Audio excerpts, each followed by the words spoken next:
Assalamualaikum warahmatullahi wabarakatuh. Kali ini saya akan menjelaskan tentang materi tipe data, identifier, dan operasi dasar di pemrograman dasar kelas 10 RPL 4. Oke, seperti yang kalian bisa baca di modulnya, jadi tipe data itu merupakan suatu nilai yang bisa dinyatakan dalam bentuk konstanta atau variabel.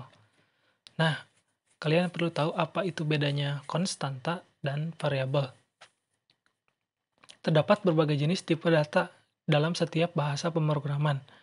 Namun, jika kita melihat beberapa jenis tipe data, umumnya hampir di seluruh pemrograman bisa dikelompokkan sebagai berikut. Jadi tipe data yang pertama itu tipe data berbentuk karakter atau char. Tipe data ini memungkinkan sebuah variabel menyimpan sebuah single karakter. Contohnya huruf P saja gitu. Jadi hanya karakter-karakter tertentu. Yang kedua tipe data string. Kalau string ini memungkinkan menyimpan sebuah karakter dalam bentuk kata itu atau kalimat. Contohnya saja jika ada nama itu adalah bentuknya string, tipe datanya string. Terus yang selanjutnya ada tipe datanya berbentuk integer. Jadi integer ini hanya angka saja tanpa ada karakter-karakter. Itu bedanya string dengan integer. Kalau tipe data float atau floating point number atau float saja biasanya disebut.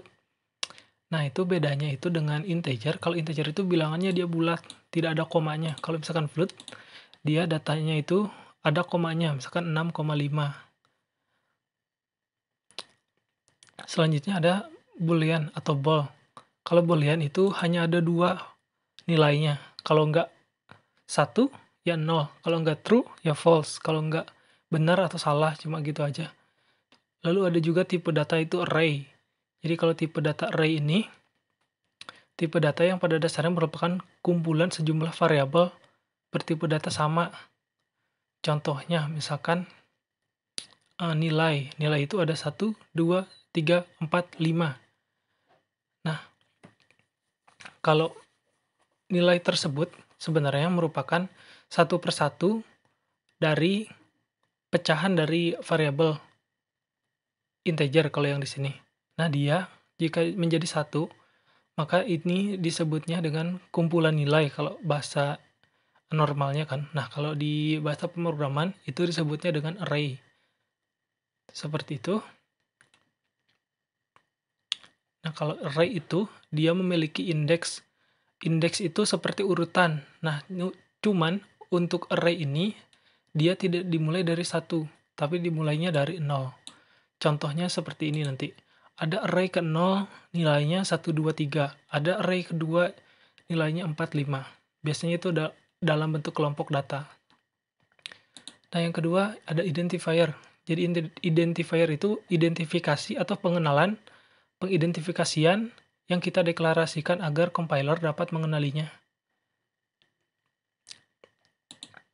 Nah, jadi identifier ini biasanya ada 3 bentuk. Private, public, dan protected. Kalau private dia anggota pribadi dari kelas dasar yang hanya dapat diakses oleh anggota yang kelas dasar itu sendiri. Kalau public dia namanya public, dia bisa diakses dari di luar kelas. Kalau protected dia dilindungi dan tidak dapat diakses oleh anggotanya. Nah, mungkin kalian sekarang masih bingung, apa sih anggota itu? Apa sih kelas itu yang mana sih yang disebut dengan anggota atau kelas? Ya, nanti pelan-pelan pastinya kita akan menemui hal itu. Nah, selanjutnya ada 3 perbedaan dari identifier tersebut. Yang 3 ini, private, public, protected. Jadi kalau public itu variabelnya dapat diakses oleh semua kelas. Jelas itu karena public itu dia sifatnya public, bisa diakses dari manapun. Kalau private dia hanya bisa diakses oleh metode yang ada di dalam kelas itu sendiri. Kalau protected dia hanya bisa diakses oleh kelas itu sendiri tanpa bisa diakses oleh sub ataupun turunan-turunannya. Tanpa penentu akses variabel yang dapat diakses oleh kelas yang berada dalam package yang sama. Jika tidak ada dideklarasikan untuk identifier-nya. Nah, ini juga perlu dipahami juga perbedaan public, private, protected, dan tanpa menentukan akses pada method. Apa itu method? Mungkin kalian udah tahu sebelumnya harusnya. Udah dipelajari apa itu method sebelumnya. Nah, di sini private itu hanya dapat diakses pada metode-metode yang ada di kelas yang sama. Kalau protected, dia metodenya itu hanya dapat diakses oleh kelasnya sendiri atau subkelasnya langsung. Kalau tanpa penentu akses, hanya dapat diakses oleh metode dalam kelas itu sendiri ataupun metode kelas lain yang terletak pada package yang sama. Nah, ini untuk membuat identifier perlu memperhatikan hal-hal berikut. Jadi bedakan huruf kecil, besar itu dia hitungannya berbeda. Jadi istilahnya itu case sensitive, antara A kecil sama A besar itu berbeda. Nah, ini yang lain-lainnya yang diperbolehkan dan tidak diperbolehkan bisa dibaca-baca. Nah, selanjutnya kita akan berkenalan dengan variabel. Kalau tadi kita sudah mengenal tipe data, kali ini kita akan mengenal variabel. Kalau variabel adalah suatu tempat yang digunakan untuk menampung data. Contohnya itu misalkan nama. Nah, nama itu adalah variabel. Kalau isinya, datanya itu adalah nama kita sendiri. Contoh saya Egi. Berarti kalau Egi itu namanya itu variabel. Datanya itu Egi. Ya, gitulah. Seperti itu. Atau konstanta di memori yang mempunyai nilai yang dapat berubah-ubah. Jadi kalau variabel itu nilainya dapat berubah-ubah. Contohnya, jika namanya pertama kali kita deklarasikan Egi, ternyata di tengah-tengah kita berubah nama menjadi Egik misalkan. Jadi itu bisa diubah kalau variabel.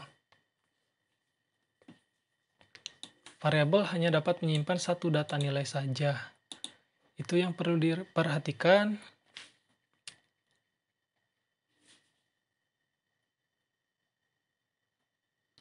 Oke, ini untuk penempatannya. Nah, kita akan mencoba menggunakan atau membuat sebuah program sederhana yang dimana kita akan mengaplikasikan variabel, konstanta, dan lain-lain sebagainya, yaitu menggunakan bahasa pemrograman Pascal.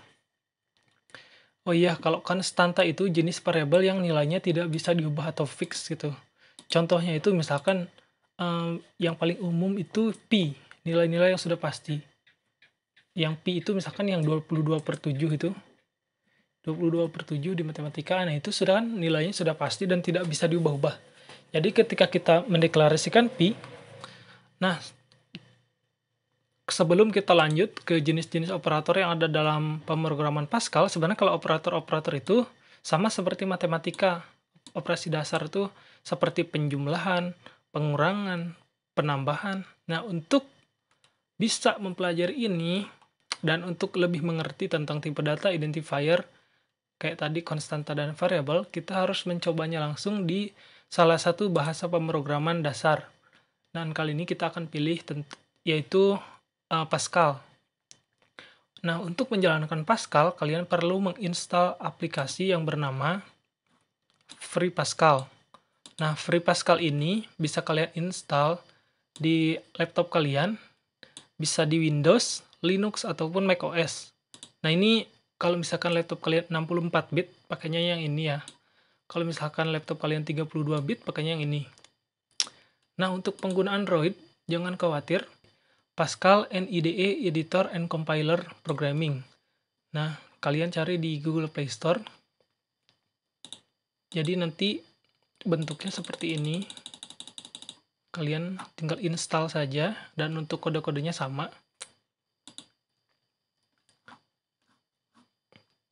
Nah, ini merupakan contoh potongan kode dari bahasa pemrograman Pascal. Nanti kita akan menuliskan program di sini. Nah, biasanya strukturnya cuma 3 seperti ini. Ada deklarasi nama program, diawali dengan begin dan diakhiri dengan end. Jangan lupa pakai titik. Dan di sini kita akan melakukan hal apapun, mendeklarasikan variabel ataupun operasi. Nah, di sini nanti tempatnya. Ini contohnya kita akan membuat hello world pada Pascal. Jadi kalau Di sini saya menggunakan sistem operasi Linux. Kalian kalau di Windows juga sama saja, kalian tinggal buka aplikasi Free Pascal yang sudah diinstal.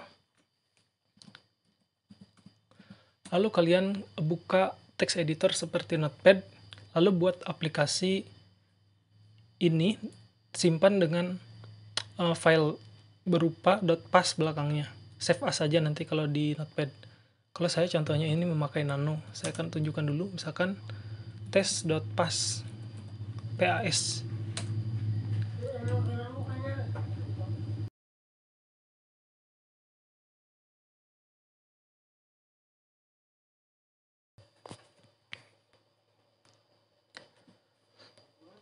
Nah, kita pastekan di sini seperti ini. Lalu kita save. Untuk menjalankannya, kalian tinggal run kalau di Pascal Android atau Pascal Windows. Namun jika kalian menggunakan Linux seperti saya, kalian harus mengcompile-nya terlebih dahulu. fpc free pascal test.pas, enter.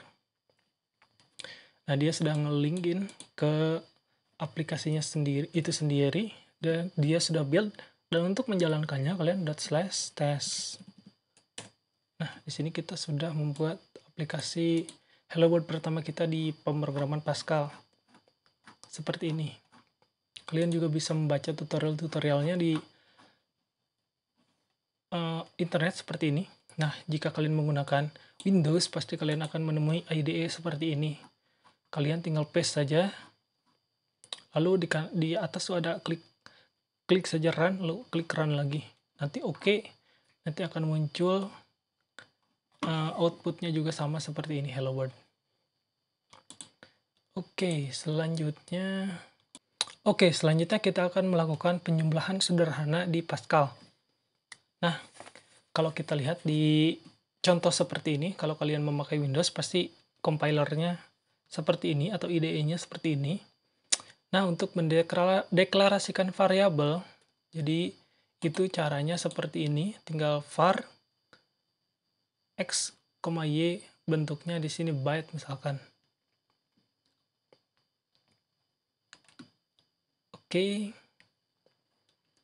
Oke, kita akan mengubah tadi program Hello World-nya menjadi program penambahan operasi dasar. Jadi kita tinggal mendeklarasikan variabel dulu, yaitu sebelum begin variabel. Kan kita akan memakai x dan y. Itu kita akan pakainya integer.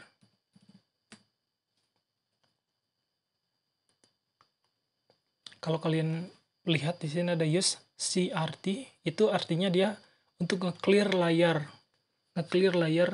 di terminalnya. Ini opsional, bisa kalian pakai atau tidak. Namun saya di sini tidak akan memakai dulu. Nah, di sini kita akan mendeklarasikan misalkan nilai x itu 1 sama dengan 1. Lalu y itu adalah sama dengan nilai x plus 1. Lalu kita tulis write ln ini untuk menampilkan ke layar. Ada juga read ln untuk membaca data. Jadi write ini untuk menuliskan, maksud saya, yang read nanti untuk menampilkan ke layar. Misalkan nilai y adalah nih, di sini kita ngepas atau mengirim variabel y, baru kita read, tampilkan di layar. Seperti ini, Ctrl X, Y, enter. Lalu kita compile lagi.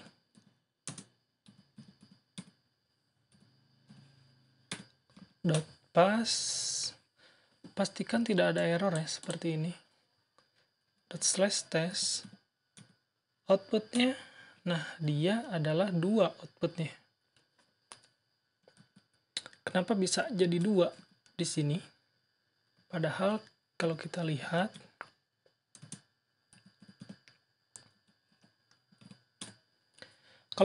program kita harusnya seperti ini. Nilai y titik 2 dan di sini kita y. Nah, kenapa bisa sampai ada 2 di sini? Oke. Sebelum itu kita akan membaca program ini terlebih dahulu. Nah, jadi di sini ada variabel yang kita deklarasikan, bentuknya itu integer. Ingat tadi kalau integer itu dia tipe datanya itu berupa angka bilangan bulat. Nah, kita memparsing dua variabel langsung, yaitu variabel x dan y. Ingat tadi kalau variabel itu misalkan di nama itu nama, kalau misalkan value-nya itu satunya ini adalah nama kita.